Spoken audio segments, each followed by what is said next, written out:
तो अंतरिक्ष का शहंशाह बना इसरो। जी हाँ, भारत का अंतरिक्ष में रिकॉर्ड अब तक शानदार रहा, जो आगे के सफर की उम्मीद हमें यहाँ पर देता है। हम चंद्रयान, मंगलयान से आगे बढ़ रहे हैं और उम्मीद यही है कि वो दिन दूर नहीं जब शुक्र पर भी भारत का सैटेलाइट पहुंच जाएगा।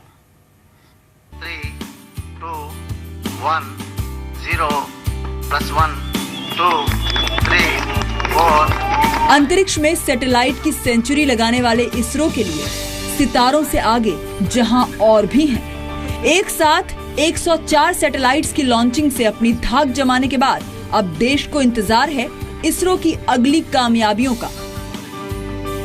आपको बताते हैं अब क्या है इसरो के इरादे। 2008 में चंद्रयान 1 मिशन की कामयाबी के बाद अब इसरो के वैज्ञानिक चंद्रयान 2 की तैयारियों में जुटे हैं। पिछले मिशन में चांद की कक्षा का चक्कर लगाने वाला सैटेलाइट यानी ऑर्बिटर छोड़ा गया था। इस बार वैज्ञानिक ऑर्बिटर के साथ चांद पर रोवर उतारने की भी कोशिश करेंगे। कामयाब रहने पर यह रोवर चांद की मिट्टी और चट्टानों के नमूनों की जांच करने के बाद जानकारी भेजेगा। करीब 603 करोड़ रुपए के इस मिशन में रूस की स्पेस एजेंसी भी भारत की मदद कर रही है। उम्मीद है कि चंद्रयान 2 साल 2018 में चांद की ओर रवाना होगा। सिर्फ चंद्रयान ही नहीं, इसरो की नजर मंगल पर भी है। भारत के मंगलयान मिशन की दुनिया भर में तारीफ हुई थी। मंगलयान 2 मिशन के साल 2021-22 तक पूरा होने की उम्मीद है। इस बार वैज्ञानिकों की कोशिश मंगल ग्रह की सतह पर रोबोट उतारने की होगी। मंगलयान 1 मिशन के तहत सैटेलाइट को मंगल की कक्षा में स्थापित किया गया था।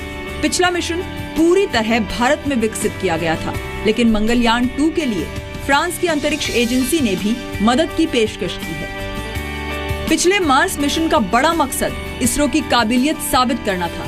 इस बार वैज्ञानिक चाहते हैं कि इसरो का रोबोट मंगल ग्रह पर पुख्ता वैज्ञानिक परीक्षण करे। मंगल के अलावा इसरो के वैज्ञानिकों की नजर शुक्र ग्रह पर भी टिकी है। हालांकि शुक्र ग्रह का मिशन महज ऑर्बिटर भेजने तक सीमित हो सकता है। अब तक सिर्फ अमेरिका, रूस, यूरोपीय स्पेस एजेंसी और जापान ही शुक्र ग्रह तक कामयाब मिशन लॉन्च कर पाए हैं। दरअसल प्रधानमंत्री नरेंद्र मोदी ने अपने कार्यकाल में साइंस और टेक्नोलॉजी को खास तवज्जो देने का ऐलान किया है। वित्त मंत्री अरुण जेटली ने भी इस बार के बजट में अंतरिक्ष विभाग का बजट 23% बढ़ा दिया है, यानी वैज्ञानिकों को सरकार का भी साथ मिल रहा है। लिहाजा उम्मीदें आसमान से भी ऊंची हो तो कामयाबी तो मिलना तय है। ब्यूरो रिपोर्ट, जी मीडिया। और पीएसएलवी रॉकेट की ये 39वीं उड़ान थी और आज अपनी इस 39वीं उड़ान में भारत ने एक नए लक्ष्य को यहाँ पर छू लिया है और जाहिर तौर पर अंतरिक्ष का शहंशाह भी यहाँ पर बन गया है। सीबी देवगुन साहब, अगर देखा जाए यहाँ पर तो पिछले 2 साल में जिस तरह से जो पूरा का पूरा सैटेलाइट सेक्टर है भारत का, वो जितने ज्यादा लॉन्चेस उसने किए या जितनी तेजी से वो यहाँ पर बढ़ा है, क्या उसके बाद आने वाले दिनों में उसे और नई टेक्नोलॉजी को इजाद करने की जरूरत होगी? क्योंकि जो बाकी देश हैं, अमेरिका ही ले लीजिए, वो नई टेक्नोलॉजी के साथ यहां पर उतरेगा और उसके बाद बहुत दिलचस्प होगा ये देखना कि भारत उसे किस तरह से टच कर पाता है। जितने भी मिशन होते हैं वो 1 या 2 साल में पहली बात तो पूरे नहीं होते हैं। तो अगर हम लोग पिछले 2 साल की अगर कामयाबी की बात करते हैं तो उसके पीछे जो पिछले 40-50 साल की जो मेहनत है हमारे साइंटिस्ट या टेक्नोलॉजिस्ट की, वो उसमें पूरे का पूरा योगदान देती है। और दूसरा ये है कि नई टेक्नोलॉजी को इजाद करना तो ये मनुष्य के लिए हमेशा ही रहा है कि एक चीज़ जब वो बनाते हैं तो अगली चीज़ के लिए हमेशा तत्पर रहते हैं कि उससे बढ़िया चीज़ कैसी बनाई जाए। और अगर हम लोग मंगलयान की बात करें, वो इसरो के लिए एक तरह से टेक्नोलॉजी डेमोन्स्ट्रेटर था, क्योंकि उसमें साइंटिफिक पेलोड थे वो बहुत कम थे, लेकिन हम लोगों को ये प्रूव करना था कि हम लोग अपने दम पर मार्स के ऑर्बिट में कोई सैटेलाइट को छोड़ सकते हैं। तो इसरो के लिए आने वाला समय जो है या दशक जो है आने वाला, बहुत सारी हमारी उनसे आकांक्षाएं हैं। लैंडर है, मून के ऊपर रोवर है, या मार्स के ऊपर रोवर है या लैंडर है। तो ये सब चीज़ें वो लोग पूरी करेंगे, क्योंकि उनके पास टेक्नोलॉजी अपनी जो है वो उसमें पूरे वो सक्षम है। जी, बजट किसी गवर्नमेंट का देना ना देना उस पर ज्यादा डिपेंडेंट नहीं है। जी, चलिए विक्रांत, आप कुछ कहना चाहेंगे? हाँ, पहले तो अभी हमने ये न्यूज़ देखी है, बहुत ही खुशी की बात है कि इंडिया का space budget has been increase, बढ़ गया है। और दूसरा आपका जो पॉइंट है वो टेक्नोलॉजी आएगी स्पेस पॉलिसी से।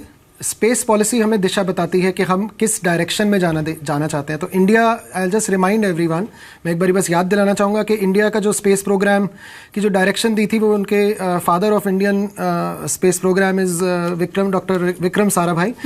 तब इंडिया आज़ाद हुआ था, तो तब हमारी ज़रूरत थी कि सैटेलाइट से कम्युनिकेशन की जाए, रिमोट सेंसिंग की जाए। लेकिन धीरे धीरे आते आते उनका ये विजन, उन्होंने कहा था ये उस टाइम की ज़रूरत है, तो धीरे धीरे अब हम देख रहे हैं कि ये विजन से एक्सपैंड हो चुका है। उन्होंने नहीं कहा था कि इंडिया एक दिन मार्स पे जाएगा, क्योंकि उस टाइम ज़रूरत नहीं थी। तो इसरो ने वो एक्सपैंड किया है। इसरो आगे अब मैंड प्रोग्राम की तरफ भी जा रहा है। इसरो अब नया एक लॉन्चर तैयार कर रहा है, मार्क 3, जो आई थिंक 10,000 किलो वजन लेके जा सकेगा, जो अभी PSLV है उससे 7 गुना ज़्यादा। हाँ, लेकिन ये जो टेक्नोलॉजी अभी इंडिया के पास है लॉन्च व्हीकल की, ये US से और बाकी देशों से कम है, क्योंकि और इंडिया को ज़रूरत भी नहीं थी। India is not like frivolous, मतलब इंडिया फालतू खर्च नहीं कर रहा है। इंडिया जो खर्च कर रहा है वो सोच समझ के कर रहा है। दूसरे देशों ने जो मून पे भेजा, पहले उन्होंने वॉर्स करके कोल्ड वॉर की सिचुएशन क्रिएट करी, उस सिचुएशन के अंदर एक मून पे भेजा गया, उसमें कोई बड़ी बात नहीं है। हालांकि है, आई मीन टू से, मून पे जाना एक अपने आप में बड़ी बात है, लेकिन जिस तरह से इंडियन स्पेस प्रोग्राम की रूट्स बहुत डीप हैं। बहुत बहुत शुक्रिया आप दोनों खास मेहमानों का हमारे साथ जुड़ने के लिए। विक्रांत और CB देवगन साहब, आप दोनों का बहुत बहुत शुक्रिया हमारे दर्शकों को बहुत क्लियरली, साफ सुथरे शब्दों में, सरल भाषा में ये समझाने का कि आज की ये जो कामयाबी है इसके मायने क्या है और भारत कैसे अगले कदम की और तेजी से यहाँ पर बढ़ भी रहा है। और जाहिर तौर पर आज हर और अगर किसी का नाम है तो वो इसरो का नाम है। और सुबह जब लॉन्च हुआ था 104 सैटेलाइट्स भारत ने लॉन्च की, और जैसा कि हम कह भी रहे हैं, अंतरिक्ष का शहंशाह बन गया है इसरो।